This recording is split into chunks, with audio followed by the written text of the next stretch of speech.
जो व्यक्ति खुद पर विश्वास करता है वह व्यक्ति बुरी से बुरी परिस्थिति में से आसानी से बाहर निकल जाता है और खुद की बुद्धि को पहले से 100 गुना तेज कर लेता है। बस खुद पर यकीन रखो और अपनी परिस्थिति से लड़ते रहो। खुद पर विश्वास के ऊपर का एक रहस्य और बुद्धि को पहले से 100 गुना तेज कैसे बनाएं, इसके पीछे का एक रहस्य हम आज के इस वीडियो में कहानियों के माध्यम से जानेंगे। तो बिना देर किए चलिए उन कहानियों की शुरुआत करते हैं।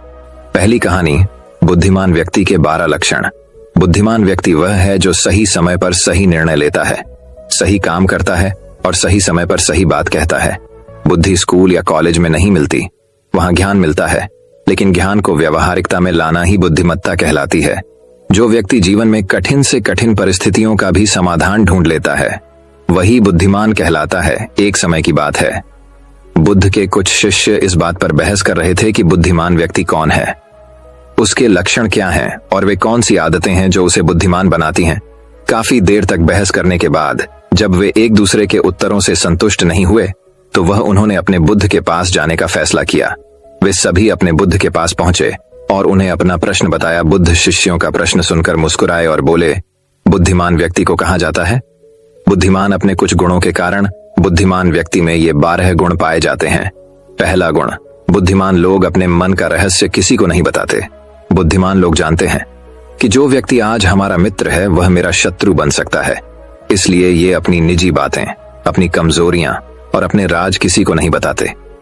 लेकिन ज्यादातर लोग अपने मन की बात करते हैं, अपने घर और उन बातों के बारे में बात करते हैं जिन्हें उन्हें गुप्त रखना चाहिए था। वे उन बातों को अपने दोस्तों, रिश्तेदारों और पड़ोसियों को भी बताते हैं और फिर जब बुरा समय आता है तो उन्हें धोखा मिलता है और फिर ये लोग इसके लिए दूसरों को दोषी ठहराते हैं। बुद्धिमान व्यक्ति का दूसरा गुण यह है कि बुद्धिमान लोग हर किसी से बात करते हैं। वे ऐसा करते हैं ताकि हर किसी को सीखने का अनुभव मिल सके। वह समझते हैं कि किसी भी क्षेत्र में एक सफल व्यक्ति ही समझा सकता है, यह कुछ ही मिनटों में, इसे स्वयं सीखने में 19 साल लगेंगे। एक बुद्धिमान व्यक्ति दूसरों की सफलता के साथ साथ उनकी विफलता से भी सीखने की कोशिश करता है और यही वास्तव में सीखने लायक है, क्योंकि अगर कोई यह पता लगा सकता है कि ऐसी कौन सी चीजें हैं जो काम नहीं करती हैं, तो उसके सभी ध्यान और प्रयास उन चीजों पर केंद्रित होगा जो वास्तव में काम करती हैं और वह उसे उसके लक्ष्य तक ले जा सकता है। तीसरा गुण, बुद्धिमान लोग दूसरों को तभी बताते हैं जब कार्य पूरा हो जाता है, जबकि मूर्ख काम शुरू होने से पहले ही उसके बारे में डींगे हाँकते थे। बुद्धिमान लोग समझते हैं कि काम के बारे में बार बार बात करने से आग ठंडी हो जाती है। उस कार्य को पूरा करने के लिए हमारे अंदर इसके साथ ही यह भी समझने की बात है कि ऐसे व्यक्ति को अपने भविष्य के कार्यों के बारे में बताने का क्या मतलब है जो हमारे उस काम का हिस्सा नहीं है। और अगर गलती से हमने उस व्यक्ति को अपने कार्यों के बारे में बता दिया जो हमारा भला नहीं चाहता है, तो वह पूरी कोशिश करेगा कि हम अपने काम में सफल न हों। इसीलिए बुद्धिमान व्यक्ति शत्रुओं के षड्यंत्रों से बचता है और काम में आने वाली बाधाओं से बचता है। काम खत्म होने से पहले किसी को नहीं बताता और अचानक अपना काम पूरा करके सभी को आश्चर्यचकित कर देता है। इसलिए ऐसे व्यक्ति से सभी डरते हैं और सभी उसका सम्मान करते हैं। चौथा गुण, बुद्धिमान लोग अफवाहों पर विश्वास नहीं करते, ना ही ये किसी की बातों पर आंख मूंद कर विश्वास करते हैं। ये अपनी बुद्धि और ज्ञान के बल पर चीजों को परखते हैं। ये सच्चाई की गहराई में जाकर और उसे अच्छे से समझने के बाद ही फैसला लेते हैं। चाहे सामने वाला कितनी भी मीठी मीठी बातें कर ले, चाहे कितनी भी कोशिश कर ले, लेकिन एक बुद्धिमान व्यक्ति तब तक उसकी बातों पर विश्वास नहीं करता जब तक उसे सामने वाले की कथनी और करनी में समानता नजर नहीं आती। सीधे शब्दों में कहें तो एक बुद्धिमान व्यक्ति एक तार्किक व्यक्ति भी होता है, यानी वह केवल तथ्यों और सबूतों पर भरोसा करता है। वह केवल जो देखता है और जो सुनता है उस पर विश्वास करता है। वह लोगों के शब्दों के बजाय उनके कार्यों पर ध्यान देता है। इसलिए ऐसे व्यक्ति को धोखा मिलने की संभावना कम से कम होती है। पांचवां गुण, बुद्धिमान लोग हर काम अपने समय के अनुसार करते हैं। वे अपने खाली समय का भी उपयोग करते हैं और इसके लिए वे सबसे महत्वपूर्ण काम करते हैं। बुद्धिमान लोग समय को ध्यान से अधिक महत्व देते हैं, क्योंकि वे इस बात को अच्छी तरह से समझते हैं कि इस दुनिया में समय ही एकमात्र ऐसी चीज है जो सीमित है और जिसे किसी भी तरह से बढ़ाया नहीं जा सकता है। इसीलिए वह अपने हर काम की एक सूची रखता है और उसे समय पर पूरा करने का प्रयास करता है। बुद्धिमान लोग जीवन में आलस्य और टालमटोल को अपना सबसे बड़ा दुश्मन मानते हैं। इसलिए वे कभी भी खुद को इन 2 आदतों का शिकार नहीं होने देते। किसी काम को टालना कभी भी इंसान को आगे नहीं बढ़ने देता। यह एक मानसिक बीमारी है जो आजकल ज्यादातर लोगों में पाई जाती है और यही उनकी असफलता का सबसे बड़ा कारण है। छठा गुण यह है कि उन्हें किसी से कोई शिकायत नहीं होती है। वे समझते हैं कि मनुष्य गलतियों से बना है, इसलिए वे लोगों को माफ कर देते हैं। एक बुद्धिमान व्यक्ति दूसरे व्यक्ति को वैसे ही स्वीकार करता है जैसे वह है, क्योंकि यह भी समझता है कि दुनिया में हर व्यक्ति एक दूसरे से अलग है, इसलिए हर किसी की सोच और व्यवहार एक जैसा नहीं हो सकता। वे लोगों की सोच और व्यक्तिगत स्वतंत्रता का सम्मान करते हैं। वे सभी को अपनी बात रखने का मौका भी देते हैं और वे जो कहते हैं उसे ध्यान से सुने। सातवां गुण बुद्धिमान लोगों का सातवां गुण यह है कि वे असफल होने के बाद हार नहीं मानते, बल्कि उसे अपना हथियार बनाते हैं और उससे सीख लेकर फिर से अपने काम में लग जाते हैं। वे कभी भी अतीत की सफलता पर निर्भर नहीं रहते और न ही हमेशा उनकी प्रशंसा करते हैं, क्योंकि वे अच्छी तरह से जानते हैं कि कल है और भविष्य में उन्हें वही मिलेगा जिसके लिए वे आज काम करते हैं। असफलताएं बुद्धिमान लोगों को कुछ समय के लिए दुखी कर सकती हैं, लेकिन वे ऐसा कर सकते हैं, उन्हें विचलित न करें, क्योंकि बुद्धिमान लोग अच्छी तरह जानते हैं कि असफलता क्या है। सफलता से पहले सीखे गए सबक के अलावा कुछ नहीं, जो उन्हें उनकी गलतियों और कमियों के बारे में बताता है, जिससे सीख कर वे अगली बार और अधिक सटीकता से प्रयास कर सकते हैं। अर्थात बुद्धिमान लोग असफलताओं को सीखने का अवसर मानते हैं और इस अवसर का उपयोग करने का प्रयास करते हैं। आठवां गुण बुद्धिमान लोगों की आदत होती है कि जब चीजें योजना के अनुसार नहीं होती हैं, तब भी वे इसके लिए दूसरों को दोष नहीं देते हैं, बल्कि अपने अंदर झांकते हैं और उनकी गलतियों को जानने का प्रयास करें। वे उस कार्य को पूरा करने के लिए और अधिक मेहनत करने की कोशिश करते हैं। बुद्धिमान लोग कभी भी दोष देकर बचने की कोशिश नहीं करते हैं, बल्कि अगर उनसे कोई गलती हुई है तो बिना किसी डर और शर्म के सबके सामने अपनी गलती स्वीकार कर लेते हैं, क्योंकि वे समझते हैं कि गलती स्वीकार करने के बाद ही ऐसा हो सकता है सुधारा जाए, बल्कि एक सामान्य व्यक्ति अपनी गलती का दोष दूसरों पर मढ़कर बचने की कोशिश करता है, ताकि वह कभी भी अपनी गलती सुधार कर आगे न बढ़ सके। साथ ही ऐसा व्यक्ति अपने जीवन की असफलताओं के लिए हमेशा दूसरों को जिम्मेदार ठहराता रहता है और कभी भी अपने अंदर झांकने की कोशिश नहीं करते। नौवां गुण बुद्धिमान लोग खुद से बात करते हैं। दरअसल बुद्धिमान लोग अधिक चिंतनशील होते हैं। वे बहुत सोचते हैं, लेकिन उनकी सोच काल्पनिक नहीं होती है और न ही वह अतीत के किसी विचार के बारे में बार बार सोचते रहते हैं। वे एक खोजने की सोच रहे हैं, किसी समस्या के समाधान के बारे में। वे तब गहराई से सोचते हैं जब वे चिंतन और मनन कर रहे होते हैं। वे उस दौरान खुद से बातें करते हैं, क्योंकि इस दौरान उनका दिमाग बहुत तेजी से काम कर रहा होता है और वे चीजों के बारे में बहुत गहराई से सोचते हैं। 10वां गुण बुद्धिमान लोग भविष्य के बारे में सोचते हैं और वर्तमान में बात करते हैं। वे तब तक अपना आपा नहीं खोते जब तक कोई अपनी सीमा नहीं पार कर जाता और सभी के साथ सम्मान से पेश आते हैं। और साथ ही एक बुद्धिमान व्यक्ति कुछ भी करने से बचता है, ऐसा वादा जिसे वे भविष्य में पूरा नहीं कर सकते। बुद्धिमान व्यक्ति बोलने से पहले यह सोचता है कि भविष्य में मेरे कहने का परिणाम क्या होगा, इसलिए वह गुस्से में भी ऐसी बातें नहीं कहते जिससे भविष्य में उन्हें परेशानी हो। दरअसल बुद्धिमान व्यक्ति की सबसे बड़ी निशानी यही होती है कि वह शब्दों का प्रयोग सोच समझ कर करता है। 11वां गुण बुद्धिमान लोगों की एक पहचान यह होती है कि वे अपने काम और जीवन में इतने तल्लीन रहते हैं कि उन्हें दूसरे लोगों और अन्य चीजों की परवाह नहीं है। वे बकवास करने और दूसरों के बारे में बुरी बातें करने में अपना समय बर्बाद नहीं करते हैं, बल्कि इस समय का उपयोग कुछ नया सीखने और पढ़ने के लिए करें। वे लगातार चीजों को सीखने और खुद को बेहतर बनाने की कोशिश कर रहे हैं। 12वां गुण बुद्धिमान लोग अपना काम खुद करना पसंद करते हैं। इन्हें अपने काम में दूसरों का हस्तक्षेप पसंद नहीं होता, इसलिए ये अपना ज्यादातर काम एकांत में ही करते हैं और अधिक से अधिक समय अकेले बिताना पसंद करते हैं। बुद्धिमान लोग अपना अधिकांश समय लिखने, पढ़ने और अच्छे विचारों पर विचार मंथन करने में बिताते हैं, इसलिए उनमें सोच समझकर सवाल पूछने की क्षमता होती है। वे तथ्यों के आधार पर बात करते हैं, आस्था के आधार पर नहीं। साथ ही बुद्धिमान लोग जिज्ञासु भी होते हैं और अपना हर सवाल बिना डरे पूछे। लेकिन एक बुद्धिमान व्यक्ति अपने आत्मविश्वास को घमंड में नहीं बदलने देता। वह जीवन भर कुछ न कुछ सीखता रहता है और खुद को विनम्र रखता है। शिक्षक ने कहा कि बुद्धिमान व्यक्ति के ये 12 गुण हैं, और अगर ये 12 गुण हैं एक इंसान के अंदर, तो आप भी बुद्धिमान हैं। सभी शिष्य बुद्ध की बातों से संतुष्ट हुए। उन्होंने इस जानकारी के लिए बुद्ध को धन्यवाद दिया और चले गए। दूसरी कहानी आत्मनिपुणता पर एक प्रेरक बुद्ध कहानी। एक समय की बात है, गांव में रजुआ नाम का एक लड़का रहता था। वह अपने जीवन से बहुत निराश था। उसकी निराशा का कारण यह था कि वह अब तक अपने जीवन में कुछ नहीं कर रहा था। उनके माता पिता उन्हें ताना मारते थे कि तुम्हारे सभी दोस्त कुछ न कुछ कर रहे हैं, लेकिन तुम अभी भी घर पर बैठे हो। अवसर दोस्तों के बीच भी उनका मजाक उड़ाया जाता था। जब वह कहीं जाते थे तो लोग उनसे पूछते थे कि आप क्या कर रहे हैं।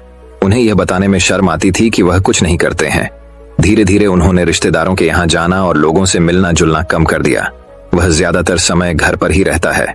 वह अकेले रोता है और भगवान को कोसता है और अपनी किस्मत को दोष देता है। अब उसे अपना जीवन बोझ लगता है। कभी कभी वह सोचता है कि जब वह कुछ भी करने लायक नहीं है तो उसके जीवित रहने का क्या फायदा, उसे मर जाना चाहिए। एक दिन वह अपने गांव की एक सड़क से गुजर रहा था। तभी उन्होंने एक उपदेशक को धूप पर उपदेश देते देखा। वह भी उसी भीड़ में सबसे पीछे बैठ गया और सन्यासी का प्रवचन सुनने लगा। उपदेशक कह रहे थे कि दुख एक सन्यासी की तरह है जो हमें जीवन की सच्चाई दिखाता है और हमें जीने का सही तरीका सिखाता है। यदि आप चाहें तो आप भी अपने गुरु से जीवन जीना सीख सकते हैं। दुख और आप चाहें तो बैठकर उसी गम में डूबकर रो सकते हैं। रजुआ भी ये सारी बातें ध्यान से सुन रहा था, लेकिन उसे टीचर की ये बातें पसंद नहीं आई।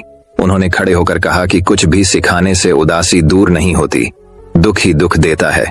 दुख की पीड़ा अनंत है। ऐसा लगता है जैसे इसके बाद कुछ नहीं होने वाला, कुछ मिलता नहीं। मौत भी उसके सामने छोटी लगती है। उपदेशक ने कहा, फिर तुम्हें क्या दुख है? रजुआ ने उसके सामने अपना सारा दुख कह सुनाया और पूछा, क्या तुम्हारे पास मेरे दुख का कोई उपाय है? यह सुनकर सन्यासी मुस्कुराए और बोले, जिस दिन तुम्हारे जीवन में सचमुच दुख हो उस दिन तुम मेरे पास आना। मैं तुम्हारी समस्या का समाधान अवश्य करूंगा। इतना कहकर सन्यासी वहां से चले गए। रजुआ ने सोचा, क्या मेरा दुख सच्चा नहीं है? क्या मैं जिस दर्द से गुजर रहा हूं वह नकली है? मेरा दुख कोई नहीं समझ सकता। जब माँ बाप नहीं समझेंगे तो सन्यासी क्या समझेंगे? अपने दुखों से परेशान होकर रजुआ ने निर्णय लिया कि अब वह कुछ करेगा। उसने एक छोटा सा व्यवसाय शुरू किया, लेकिन उसे सफलता नहीं मिल रही थी। लेकिन उसके परिवार वाले पूछते थे कि क्या वह कुछ प्रयास कर रहा है। वह अपने व्यवसाय में लगा रहा और धीरे धीरे उसे सफलता मिलने लगी। फिर उन्होंने रफ्तार पकड़ी और महज 3 साल के अंदर ही वह एक बड़े बिजनेसमैन बन गए।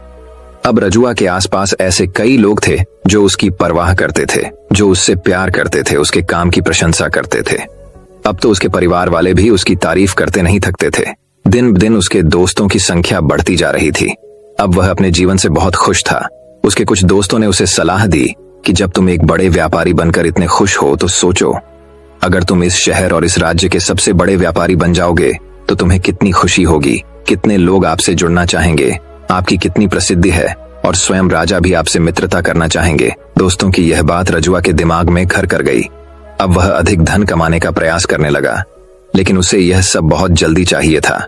वह इन चीजों को पाने में अपना ज्यादा समय बर्बाद नहीं करना चाहता था, इसलिए उसने ऐसे काम करना शुरू कर दिया जो सही नहीं थे। उसने अपने दोस्तों से बड़ी मात्रा में पैसे उधार लेना शुरू कर दिया। अधिक मुनाफा कमाने के लालच में उसने अपने माल में मिलावट करना शुरू कर दिया। उसने अन्य व्यापारियों के खिलाफ भी साजिश रची और उन्हें डराया, धमकाया। वह वैसा ही करता था जैसा उसके दोस्त कहते थे। वह इन तरीकों से अधिक पैसा कमा रहा था, लेकिन अब उसके जीवन में कोई शांति नहीं थी। उसके मन की शांति गायब हो गई थी और उसे रात को नींद नहीं जाती थी। सुख की सभी चीजें होने के बाद भी उसे किसी भी चीज में खुशी नहीं मिल रही थी। एक दिन रजुआ अपनी गाड़ी से कहीं जा रहा था। तभी उसे रास्ते में उपदेशक का आश्रम दिखाई दिया। वह रुक गया और गुरु के पास गया और बोला, संत, आपने मुझसे कहा था कि जब मेरे जीवन में सच्चा दुख आए तो मेरे पास आना। अब मैं बहुत दुखी हूं। मेरी रातों की नींद उड़ गई है, मुझे कहीं भी शांति नहीं मिलती। इस प्रकार रजुआ ने संत को अपनी सारी समस्या बताई। गुरु बोले, जब तुम मुझसे पहली बार मिले थे तब भी कुछ दुख में थे। तुमने क्या सीखा? उस दर्द से रजुआ ने कहा कि मैंने सीखा कि सिर्फ सोचने और चिंता करने से कुछ नहीं होता। अपनी सोच को साकार करने के लिए कार्रवाई करना जरूरी है और सिर्फ काम करने से कुछ नहीं होता।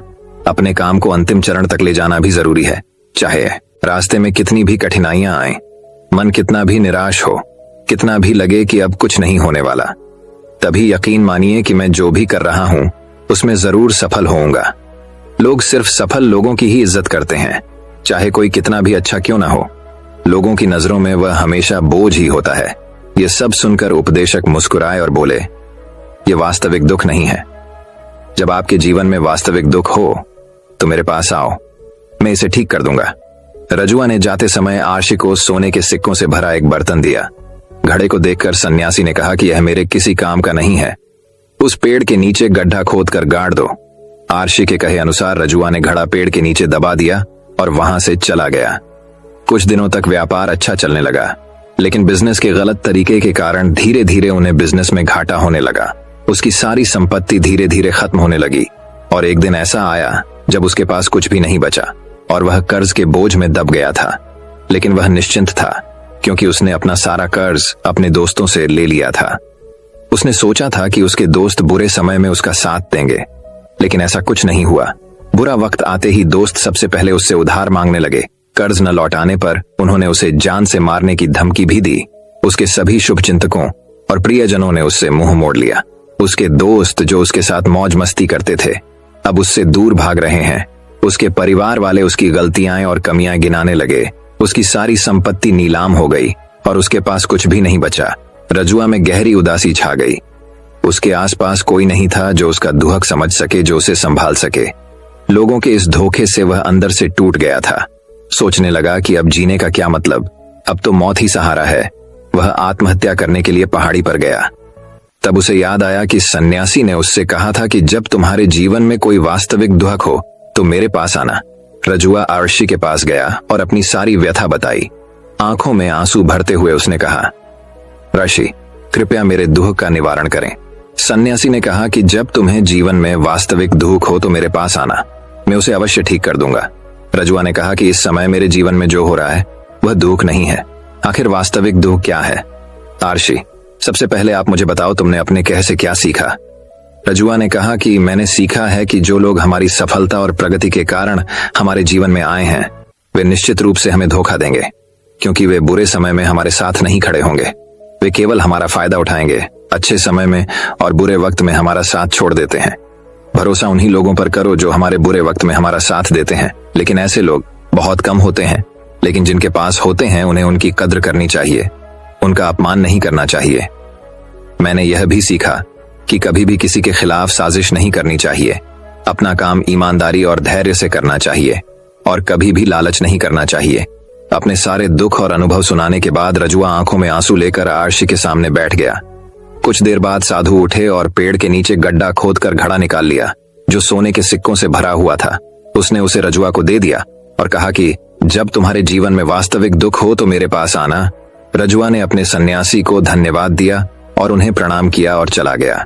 उसने उन पैसों से एक छोटा सा व्यवसाय शुरू किया। अब वह भी खुश है। उसने लगन और ईमानदारी से व्यापार किया। जल्द ही वह अपने शहर का एक बड़ा व्यापारी बन गया। उसका जीवन खुशियों और सुविधाओं से भरा था। लेकिन कोई कितना भी अच्छा क्यों न हो और कितना भी अच्छा दान पुण्य करता हो, लोगों की मदद करता हो, लेकिन जीवन में दुख आता ही है, तो रजुआ के जीवन में भी दुख आता है। अपने माता पिता की मृत्यु के रूप में उन दोनों की मृत्यु एक ही दिन हुई थी। जुआ अपने माता पिता से बहुत प्यार करता था, इसीलिए उनकी मृत्यु से उसे बहुत दुख हुआ। वह दोनों के शवों को श्मशान ले गए जहां उनका अंतिम संस्कार किया गया। वहां उसने अपने माता पिता का शव जलते हुए देखा तो उसका मन बेचैन हो गया। उसके मन में कई प्रश्न उठने लगे। वह घर वापस आ गया तो उसने अपने माता पिता के घर और संपत्ति की ओर देखा जिसके लिए उसके पिता हमेशा लड़ते रहे। आज वह वीरान पड़ी है। जिन्होंने इसकी देखभाल की, जिन्होंने इसके लिए संघर्ष किया, वे इस दुनिया से चले गए। उसके पिता ने जो भी कमाया वह सब यहीं छूट गया। एक दिन पहले तक उसके पिता अपनी संपत्ति के लिए किसी से भी लड़ते रहते थे। आज वह खुद इस दुनिया से चले गए। ऐसे कई विचारों का बवंडर उनके दिमाग में चल रहा था। वह अंदर से अकेला और डरा हुआ महसूस कर रहा था। उसे खालीपन महसूस हो रहा था। उसे लगा कि कुछ तो है जो वह समझ नहीं पा रहा है। इसलिए वह आरशी के पास गया। उसे देखते ही आरशी ने कहा कि क्या जीवन में कोई दुख है?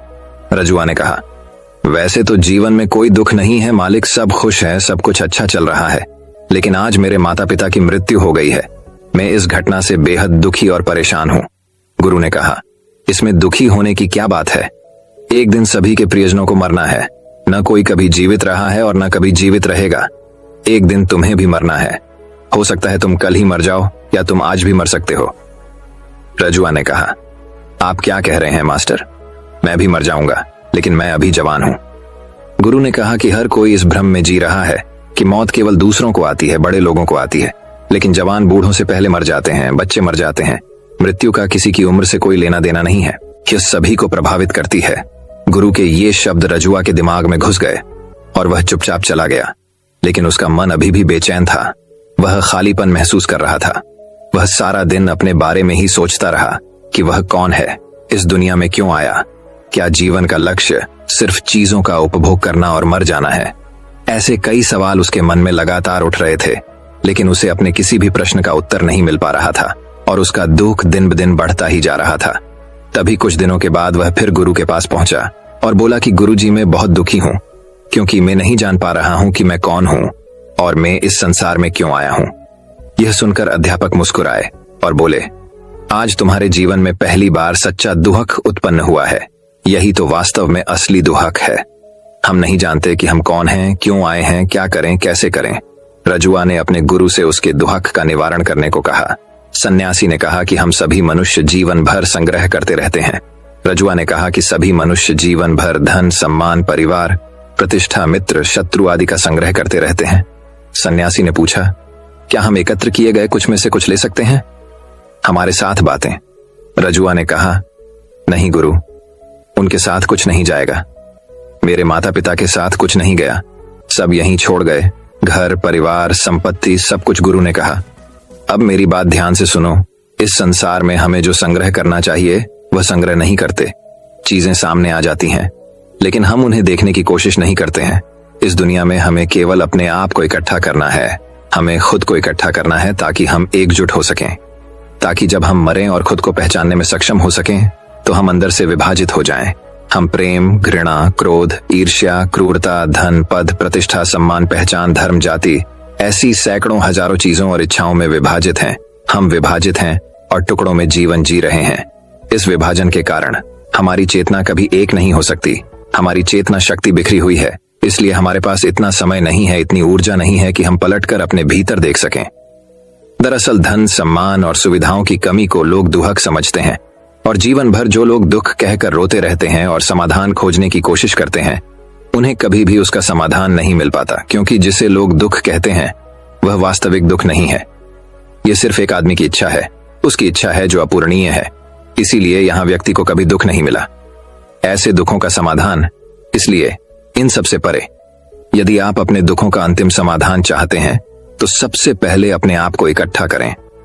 अपनी ऊर्जा को इस दुनिया से हटा दें और इकट्ठा करें और खुद पर ध्यान केंद्रित करें। खुद पर ध्यान केंद्रित करें। मौत से पहले खुद को जानें, बिखरे नहीं।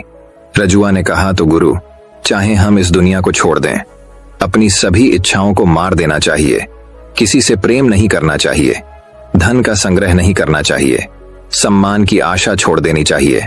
सन्यासी ने कहा कि बिखरे हुए मनुष्य से भावनाएं, इच्छाएं और इच्छाएं ऐसे ही निकलती हैं जिस प्रकार पहाड़ से गिरता हुआ पत्थर, जिस पर पहाड़ का कोई वश नहीं होता सिवाय देखने के, परेशान होने के और कुछ खोने के, उसी प्रकार बिखरे हुए मनुष्य की इच्छाएं अनियंत्रित और कष्टदायक होती हैं।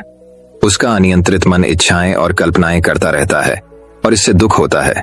लेकिन जब कोई व्यक्ति एकत्रित हो जाता है तो वह जो कुछ भी करता है वह उसके नियंत्रण में होता है। फिर उसकी इच्छा से इच्छाएं भी उत्पन्न होती हैं। रजुआ ने कहा कि आपने मेरे सच्चे दुहक का निवारण कर दिया, बहुत बहुत धन्यवाद। अब से मैं खुद को संभालने की कोशिश करूंगा। सन्यासी ने कहा कि मानव शरीर में ऊर्जा और शक्ति बहुत है, लेकिन वह बेकार के कामों में बंटा हुआ है, बेकार की चीजों में लगा हुआ है। यह ऐसा है जैसे एक बहुत शक्तिशाली मशीन एक बच्चे के हाथ में दे दी गई है और वह बिना सोचे समझे और बिना किसी नियंत्रण के अपनी शक्ति बर्बाद कर रहा है। इसलिए अपनी चेतना की शक्ति पर ध्यान केंद्रित करें और उसे इकट्ठा करें। रजुआ को अपने सवालों का जवाब मिल गया। उसने अपने गुरु को धन्यवाद दिया और चुपचाप चला गया। दोस्तों, मैं उम्मीद करता हूं कि यह कहानी सुनने से आपके जीवन में अच्छे बदलाव आए होंगे।